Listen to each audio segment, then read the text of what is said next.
Sideline Sports Network. It's been an eventful day. It's been an eventful week.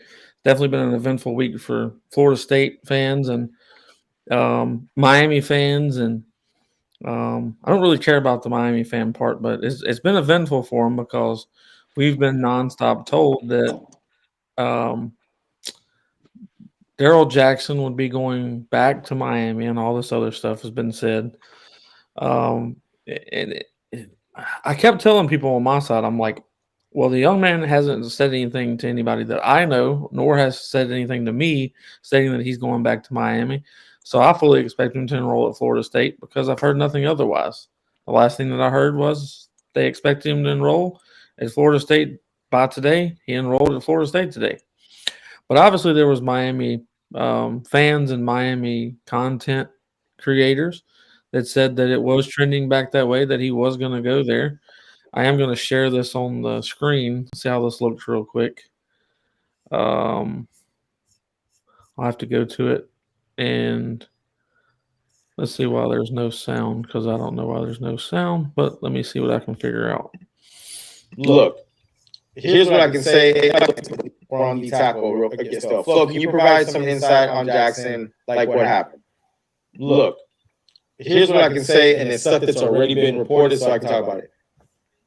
Our coach went out to see him late last week. I think it was Thursday. I'm not 100%, but I think it was Thursday. And they had a really good conversation, and it seems like Jackson would like to come back. And that's the way it's trending. That's the way it is looking like it's going to happen. It's on the tackle real quick stuff. Flo, can you provide some insight on Jackson? So yeah, that's pretty much how that went. There was quite a few of those people that said those things, not just him. That's just the one that I seen last, and that's the one that I used. But he did enroll at Florida State today. Mhm. So all of the BS that he wanted to go back to Miami and that Miami was offering him all this money and he was worried about Florida State NIL not going through and all of that bullshit that was said by everyone that said it was obviously completely untrue. He went on Instagram Live last night. Darrell Jackson did last night. He went on and said, "I am a Nole," and he made a couple of um, emojis. One was family, and one was the money bag. So I'm going to say that that means that the NIL from Florida State works, and it worked because that's what that meant. I don't think you say I'm a Nole talking about Miami's money. So obviously, last night he let everybody know that he was a Nole, and today he confirmed it by enrolling into classes. So I don't feel like I keep repeating myself. Darrell Jackson is enrolled at Florida State University, which therefore means he is going to be a Florida State Seminole come the 2023 season. Um, the waiver is going to be either approved or not approved by the NCAA, not by Miami. So I don't know where all of that came from either. Now they can help the situation by basically writing a recommendation, from what I understand, stating that they think that he should be able to play and all this other shit. But that doesn't determine whether he gets to or doesn't. That's just a letter of recommendation. Um, so I'm not 100% sure why everybody got so hung up on the Darrell Jackson thing and why everybody freaked out because obviously he's here and we've got others that are coming here as well, like Roddick. Everybody expects Roddick to enroll as well if he hadn't already, but the expectations are that Roddick is going to enroll as well. Where media threw up a huge fit stating that he was going to go back to Colorado, that Dion was getting him to stay. Basically, the same storyline that we just had for Darrell Jackson. Roddick is fully expected to enter into Florida State and enroll into his classes, and he's fully expected to be a Florida State Seminole in the 2023 season. So I'm not sure why media from these other schools or other universities wanted to throw this huge monkey wrench in everything that was going on. Um, but it's just not true. James, what are your thoughts on the Darrell Jackson situation and the Miami fans and media? Well, I think one of the things that we as a fan base have to kind of slow down and we have to take ourselves out of it. And everything's not a big troll fest. And everybody's not an insider. And sometimes people are just trying to get things to get people riled up. And if you kind of take what they call it, the receipts, and you look at who some of these people are, they're consistently wrong. And then, but the one cool thing is they don't take any accountability for ever being wrong. They just don't talk about it anymore. And this is what they do because they haven't been able to win anything as of recent. And even when they were good, some of the best teams that they had, they were only able to taste glory for half of a second. And that's that 0-1 team. So when you have this situation, it looks bad and it kind of dampers what Miami's trying to build themselves back to. We're this badass team. We got our old guy back. He's gonna bring us back to the 80s. We have another line ass Cuban that's gonna come in and he's our money back. He's our daddy Warbucks. So we can buy anybody. We can do this. We can have this class. It's very showy, very pizzazz. And I think when you're able to say, oh, well, we made this recruit flip here to Miami. Well, when you lose a guy to your rival that just pummeled you, it makes things like a little bit different and you have to try to save face. And I think that's where we got to step back and just, even if we didn't get Jackson. Jackson's a great piece, a guy who I think probably could become a starter. Where at most this 2024 season, if the waiver's clear, he's a rotational piece in the beginning. So, but for Miami, he's a starter for the University of Miami. So that is, and then when they've missed, they haven't really hit that much on the D tackle or in their trenches in general.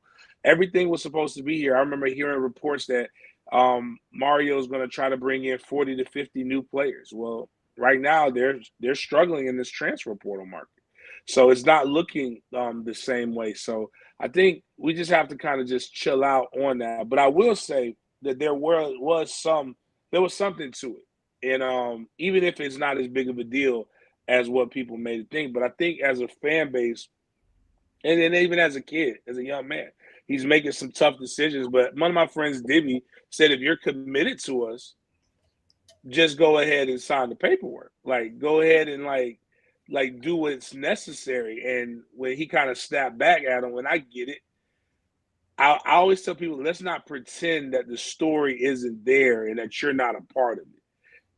To quote one of my favorite TV fictional characters, Don Draper, if you don't like what's being said, change the conversation. You could have easily just deaded all of this, signed as a student at Florida State, and let this thing taken care of, especially when a lot of people bought on to, you coming back because, you have a family member sick, don't know who it is, but don't know how true it is. But that was one of the reasons. And if the money's right, but from, you know, other things that we're hearing now too is that they tried to do some shady business. They didn't even just they weren't they tried to get some of our players to become a flip to come over there, which to me is, and I just made a great reel for my show today, Big Games BS, where I just talked about like Odell would never like this is child endangerment at the least.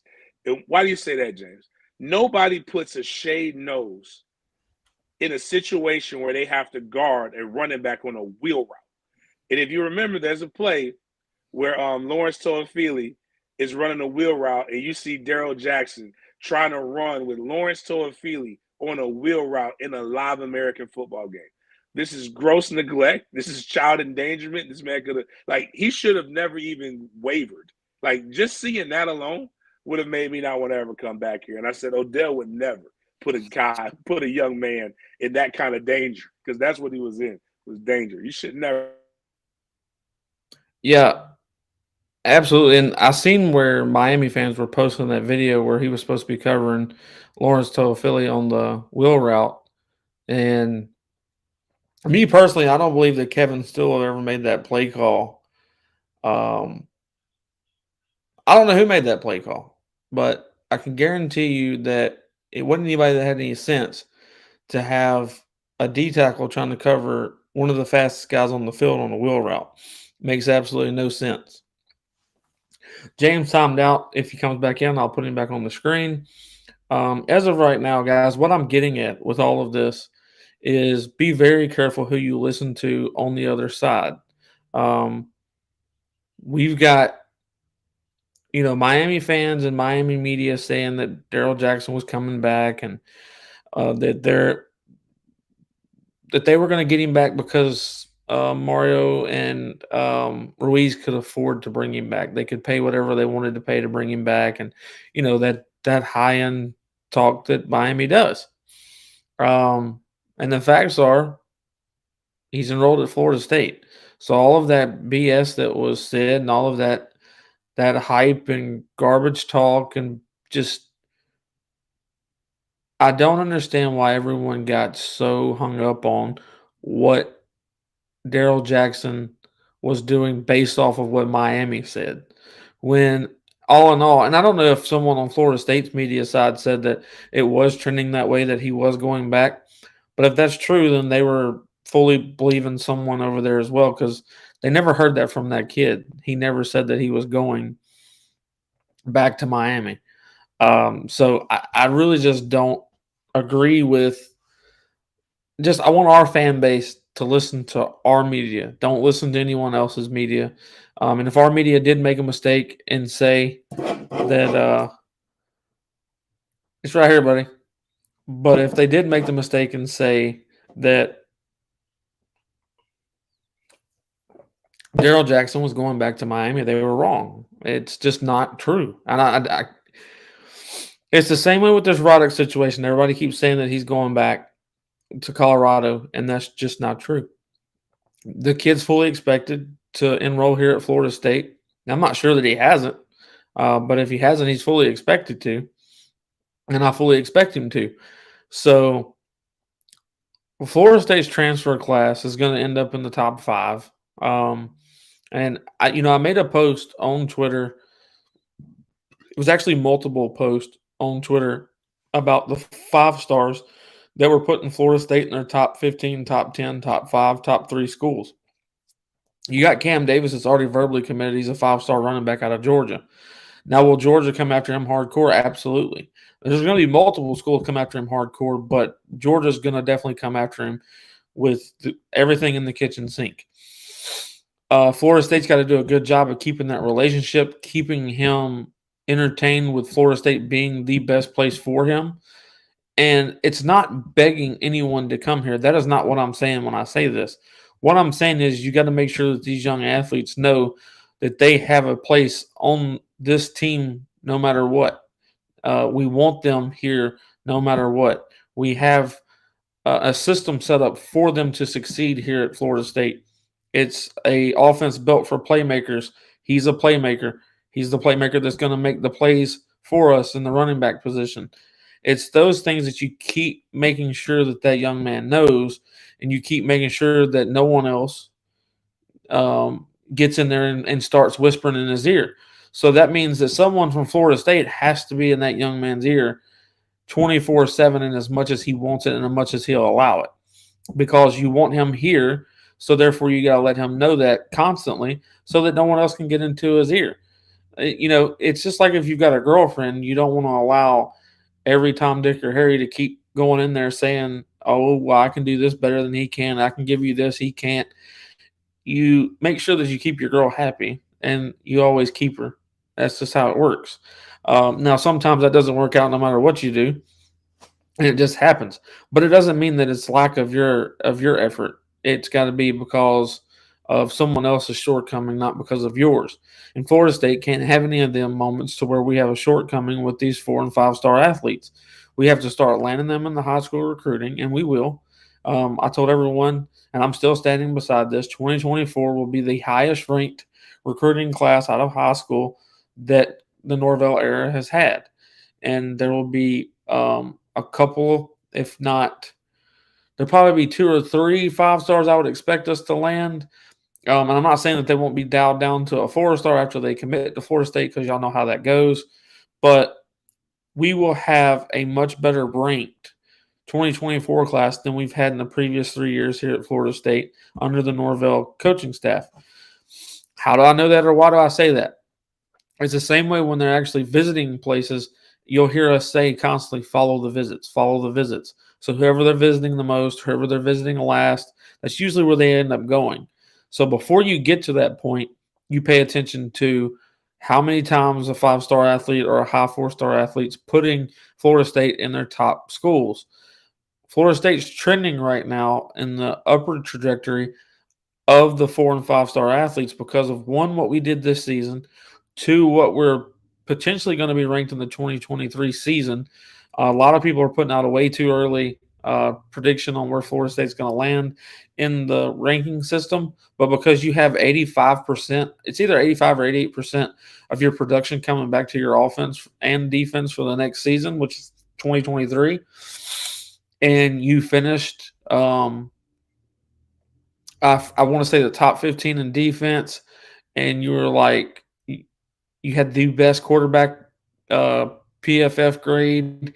You had the best run per yard after, even after contact, before contact, all of that stuff that they they put together to decide where you're ranked at. So Florida State has done a very good job in the midway of the season to the end. Especially did a great job in the trenches with keeping those guys here because you're gonna have to replace someone like Dylan Gibbons, which we have Bless Harris still to be coming back. You've got Armello that showed huge promise. Then there's guys that you're bringing in through the transfer portal that are going to be able to be vital pieces. Then you've got guys like Early coming up. You've got guys like Quayshawn Sapp coming up from the 2022 class. There's a lot of pieces to your trenches are going to be good. So you are probably going to be better off depth wise on offense and defensive line than you have been since the entire Norvell era. Like this year, you should have more pieces than you've had previous because of one of your recruiting classes is fully ready to go. The other one's got partial ready to go. Then the guys that you've got transferred in, and then the guys that are returning. Robert Scott could have easily went into the NFL draft. Whether he would have been first round or not, that's not for me to sit there and go back. Um, I don't know what mic you're talking about, what mic issue you're talking about. If anyone else says I have a mic problem, please let me know. Otherwise, fix your volume. But mainly what I'm getting at is I didn't think there was any mic issues. There's always some troll on here that's got something to say. And they probably just want me to say something, so it's all good. But what I really want people to pay attention to is that not only did you get Jordan Travis to come back, not only did Trey Benson come back, and Johnny Wilson came back, and then you had multiple people come back, just like Jared Verse. Jared Verse was one of the biggest ones that people were worried about. And I don't want to keep saying it, but we all predicted that Jared Verse was going to come back. I did a guest appearance on Polk's show, which is 863 Seminole TV, last night. And we went through a lot of that. And we went through a lot of what Florida State's going to be doing. And everybody keeps asking the question about the new uniforms. What are the new uniforms going to be? This is our 10th year anniversary since the 2013 National Championship. So if I had to guess, we're going to have a retro uniform this year at some point. That's my guess. And that's as far as I'm going with it. We'll probably bring back an old uniform. We'll probably wear it at homecoming, something to that nature. Do I know that to be facts? No. But I do believe that that's what they're talking about when they say new uniform. I don't think we're replacing our whole look and doing all that shit again. We've put too much money and effort into this one, and Nike has most of the say-so in that. And I don't see Nike wanting to change the entire uniform this season. And I could be wrong, but I don't see that happening. James, while you were gone, I was talking about how 85%, according to ESPN, 85% of the offense and defensive production for Florida State's coming back. And people are putting out way too early predictions on where we're going to land in the top 25. And a lot of ESPN analysts, a lot of Fox analysts, a lot of CBS analysts are putting us in the number 5 to number 3 spot. I personally think that's a little bit too high. like too low or whatever you want to say that, but we're too close to 1. I don't think that Florida State should land number 3 with having 3 losses. But I'm trying to read what this one says. Chris and James, what do y'all think about Campbell committing at 7? I'm kind of weirded out about the whole Campbell situation. I mean, he's a transfer and he put a top 5 schools up. I'm not used to transfers doing that. I'm used to transfers stating who they're going to, but maybe he didn't get to go through the recruiting process the first time. I'm not sure. This might be a Miami thing. I don't know. I personally think that Florida State has led the way most of the way on that, and I think he probably will commit to Florida State. But I'm not 100% positive on that because I'm not used to a transfer doing it this way. So it's kind of up in the air. It's a 50-50 shot to me because I haven't spoke to him, but it is what it is. James, what I've been talking about mostly is our ranking system and how our 85% of our production is coming back. Like I said, do you feel like Florida State will be in the top 10 once this ranking system ends this year and that we come in as the top 10 team for the 2023 season as far as the preseason goes?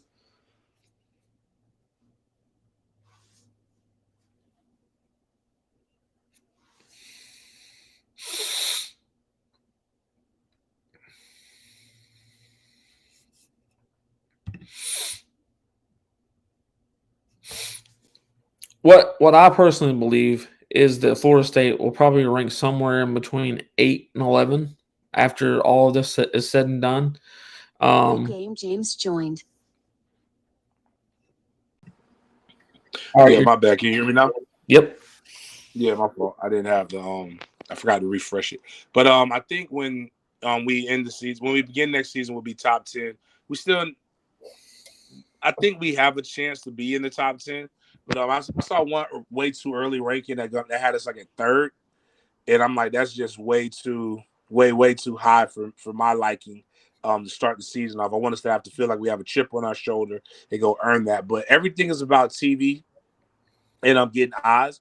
And when you have an opportunity with LSU, big fan base, big name, and you got Florida State, big fan base, big name, meeting on Labor Day, prime time, you're going to make sure that game has as much hype surrounding it as possible. I mean, it did numbers last year with 2 unranked teams. So imagine what it's going to do with 2 guys now in the top 10 and even setting the stage nationally, because obviously if LSU wins that game, they'll be ranked number 1. But if Florida State comes in and they win that game, you'll have a top 5 team regardless. So I think this is just so I think really they're going to finagle it, not so much because of what we've earned, but more so because of what they actually feel. I definitely agree.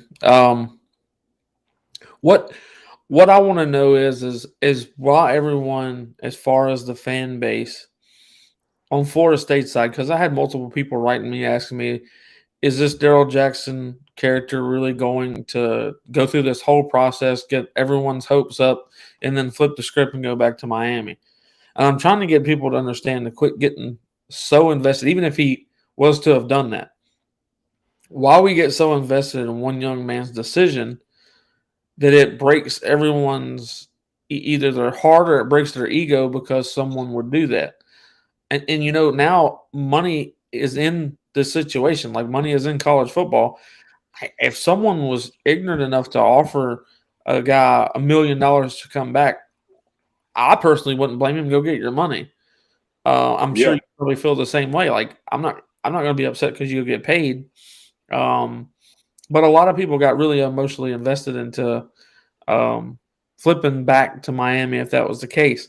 And now that it didn't happen, a lot of people are writing me how bad they feel that they got so emotionally invested in the situation. I'd seen where you were on your show earlier today, and you were talking about that wheel route that he was supposed to be covering Lawrence Toafili on. And I don't know anyone that would put a defensive tackle on Lawrence Toafili in any situation. And then for Miami fans to say they're so happy that they're getting rid of that, like it's his fault that he couldn't cover. Yeah, Like yeah, he's that's never not a good ever. position. That's never supposed to happen. And I think that anything that Miami fans can do to make it look better for them, they will. So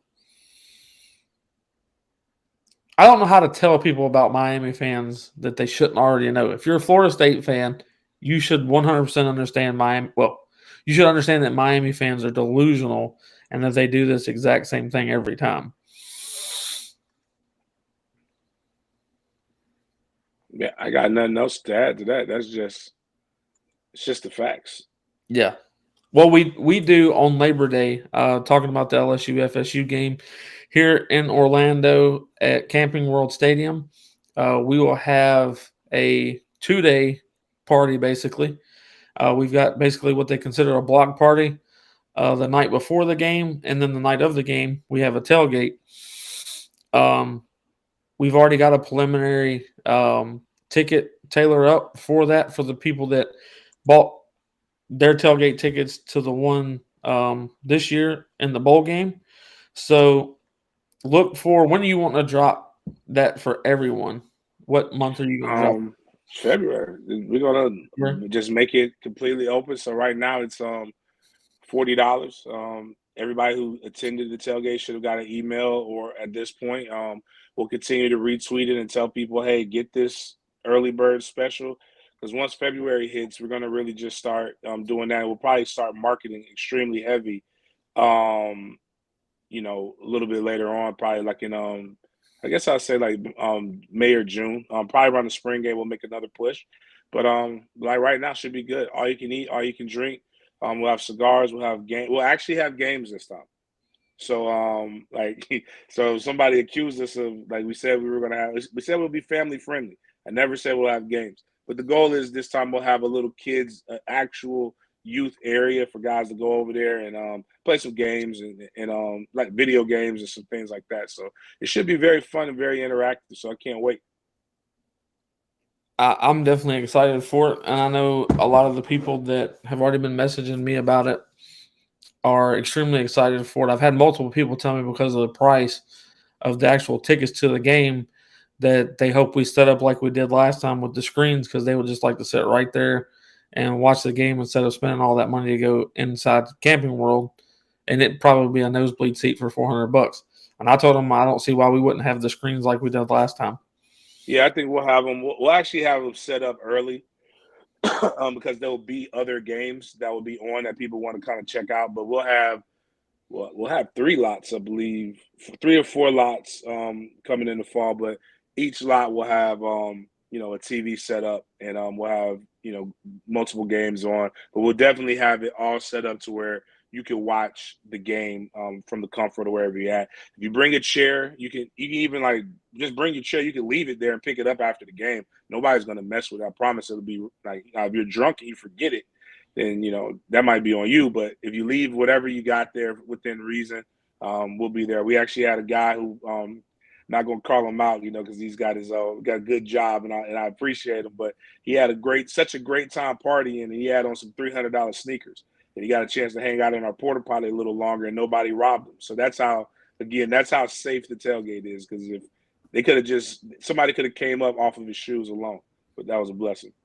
Absolutely. Unfortunately, I got to see every bit of that, and not knowing that we knew who it was for a quite amount of time, but then finding out, I'm glad that he was good. I was glad that everything worked out on in his favor. James, I know that you've got a watch party and stuff that you got to get to. I appreciate you coming on.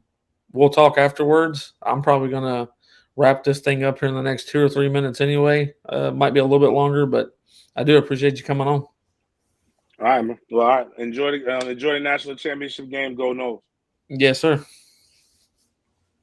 What I will say, that there was a couple of questions that were on here about the national championship. I fully expect Georgia to win. It would be great if TCU wins, but I fully expect Georgia to win. So if I had to pick a score, I don't know what the line's down to now. I know at one point it was at 12.5. I think that Georgia wins the game 34-24. Personally, unless they can find a way to nitpick those DBs.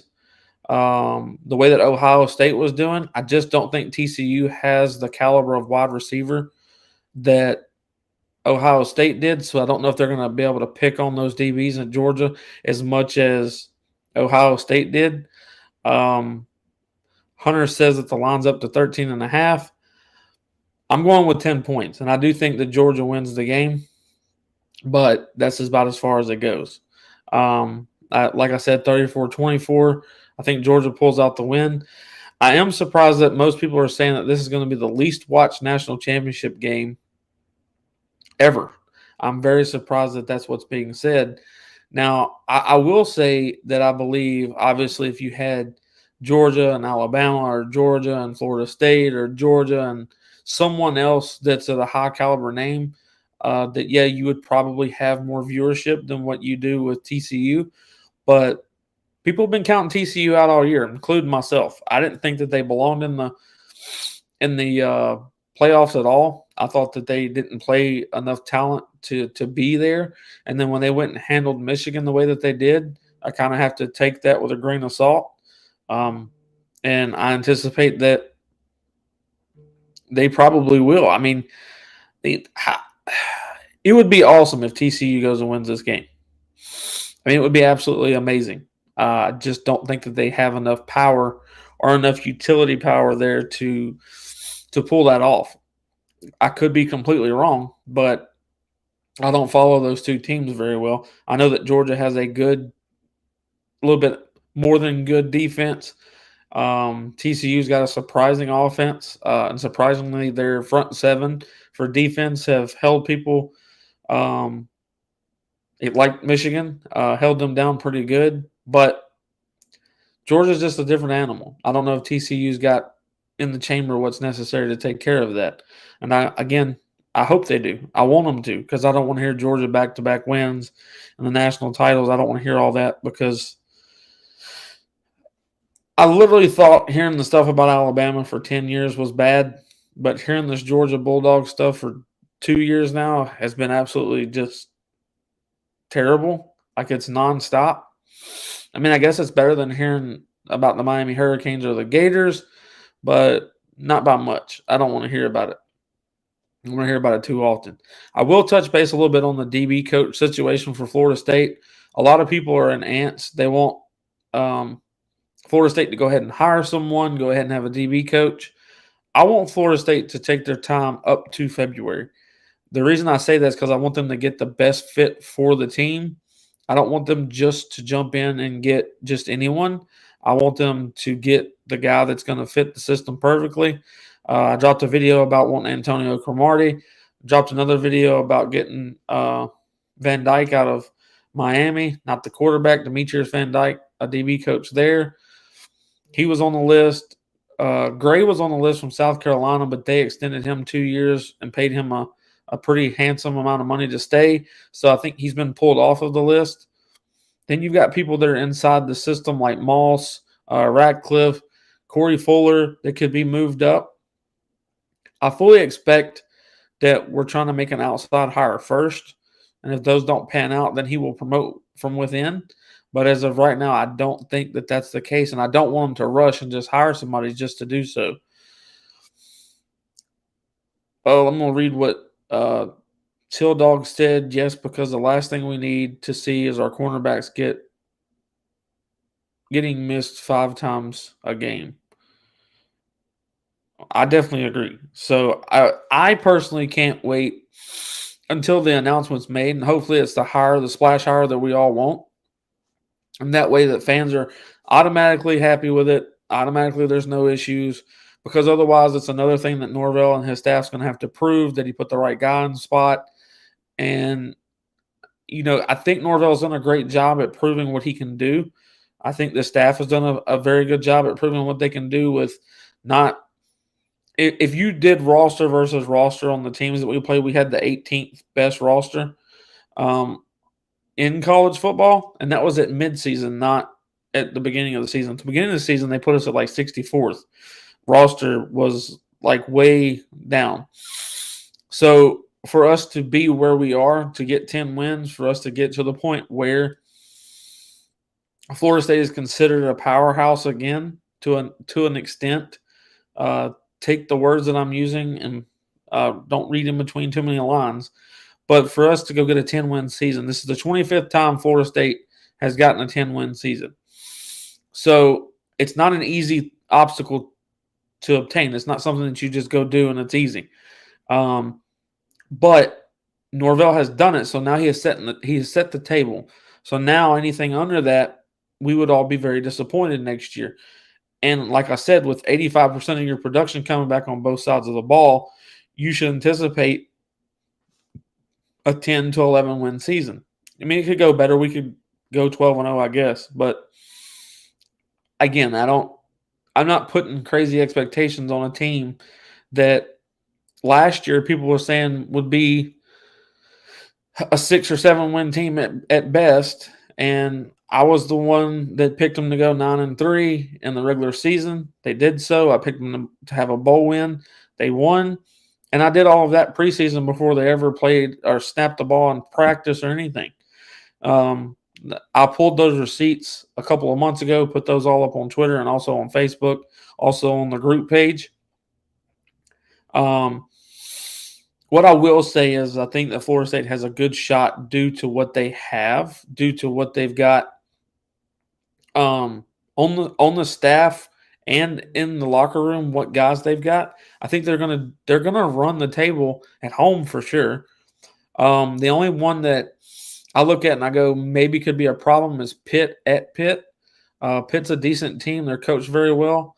It could be a little bit of a problem. But I still think that we have a really good chance of beating them. Then we got to play Clemson at Clemson. Those are the only 2 games that I'm really worried about. And then if you want to say there's a third one, you would say playing Florida in Gainesville. But I don't think that we're going to have too many problems with Florida this year unless they figure out a quarterback better than the one they just got from Wisconsin, because that's not – we know what it's like for quarterbacks to come from there. It doesn't usually work out, and I don't think he's experienced good enough to beat us. So I think that I'm not as worried about beating Florida this year coming up as I was even last year. I told people that Florida was a better team than their record indicated, and they stuck with us throughout most of the game this year. So I'm very excited to see what Florida State's able to do at home, but then the true test come on the road with Clemson, Pitt, and Florida. And then you can consider LSU's game a road game, but really it's a backyard game for Florida State being in Orlando. It's only 100 miles, about 107 miles to the east. So it's pretty much a home game for Florida State. We ended our season in Camping World Stadium, but so did LSU. They played in the Citrus Cheez-It Bowl on the 2nd, I believe. And we played in the Cheez-It Bowl on the 29th of December. So we ended our seasons in the same stadium. So they kind of know what the stadium's like. They kind of know what they're dealing with. They've been there before. No surprises. The only thing that I can say that we can surprise LSU with is how many Florida State Seminoles show up fan-wise, and we get that place really rocking. And I think that Florida State has a great shot at beating LSU, but they have 85, 86, somewhere around that percentage of their offense also returning. They only lost 1 wide receiver from my knowledge that was a starter. They're bringing back the Daniel Jones, I think is his name. They're bringing him back, which is their quarterback. So it's going to be a very close matchup like we had last year in 2022 in New Orleans. But I think Florida State's a little bit more ready for this game coming this year because we've already played LSU. We know what Kelly likes to run offensively and defensively. So we have the entire offseason and then, spring ball and all that to Jaden Daniels. Y'all, one of them Daniels kids. Y'all know who I'm talking about. I'm bad with, I can tell you his jersey number is 5. I'm just bad with names. But Jaden Daniels, if he comes back, he is coming back. We have to contain him better than we did last year, because that's the only thing that I think we allowed too much of is him getting in open space and running the ball. We have to eliminate that, put a spy on him at all times, so he's not allowed to do that. And I think Florida State can pretty much shut the wide receivers down due to the system that we're running, the same way that we did this previous year against LSU. We did a great job of shutting those deep passes down and even stopping the stuff from underneath, that quick hitch route and that quick slant on the inside because of the linebackers that we've got. We did a very good job of eliminating a lot of their stuff. If you go back and look at the Florida State LSU game for this year in 2022, we beat them in all facets of the game, other than the score was too close. I mean, other than that, we absolutely just manhandled them all across the board. Other than that, allowing them to score close with us, and that was due to our mistakes, not what they did well, but what we did wrong. So, and I agree with Mike. Our front four at FSU are going to be tough to deal with. I 100% agree with that. And then now we've got so many good rotational pieces behind that Florida State's going to be. I think Florida State will be favored in this game. And this is way early to be saying this, but I think Florida State will be favored over LSU in this game. I also think that Florida State will be favored in the majority, if not all of their games, except for Clemson this year. But Clemson's lost a lot. DJ Ungule, he's gone. He transferred out. So they've got this Klubnik kid. He looked really good in his first start or his first game that he played in. But then in the bowl game against Tennessee, he did not look like a starting quarterback at all. All you needed was a little bit of pressure on him. He threw the ball way too soon to other places. It just was a very ugly game for Clemson.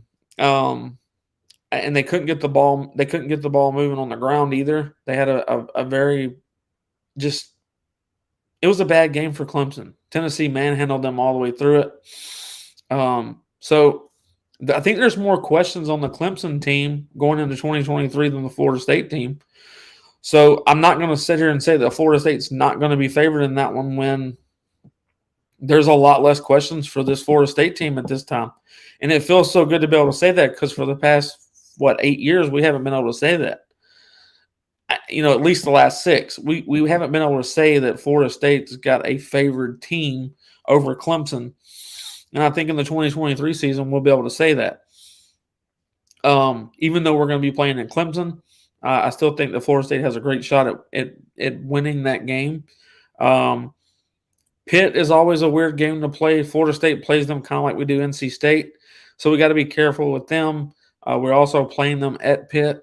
So that's not a game that, we can take lightly or just say we 100% are going to win. Pitt's a good team. They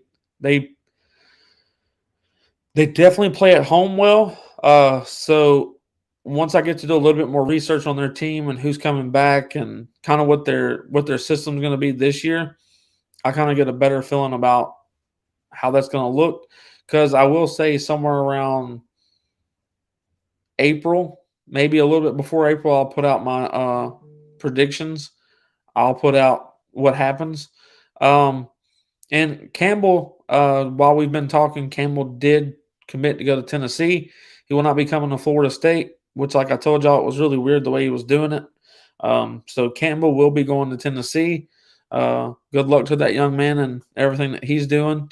But Florida State will be fine this year, everyone. And remember, I think we're going to add probably 4 or 5 more transfers to our roster come springtime. So I want everybody to get ready for that. I want everybody to get ready for what Florida State's going to be able to do on the field and off the field. We've got a really good core set of guys that are coming back. And I really appreciate everybody's support and y'all coming and supporting us at Spear Addicts. Y'all make this all possible. Y'all make me and James and Taylor and Chip when they get to be on here. Y'all make us really happy to share our information, also share our passion for Florida State with all of you. We think that y'all are absolutely awesome. Y'all do a great job at interacting with us in the chat part. And any questions that y'all have, I try to do my best to get to them. I try to do giveaways as much as I possibly can. Just really appreciate what all y'all do. I think y'all are what makes all this stuff go. I think y'all are what makes it turn. The guy said, "Go Canes." Okay, where are they going? Because it ain't to the ACC championship. But y'all have a good one, man. This has been fun tonight. We hope that y'all enjoyed tonight. I hope y'all enjoyed the. I hope you enjoy this game. I hope it goes as we would like it to versus the way it's probably going to go. But hopefully Florida State's in this conversation next season. Hopefully for 2023, it's a potential that we make it to the playoffs. It's very possible. Everybody, I'm your host at Spirit Addicts, Chris Frazier. I hope y'all have a good night.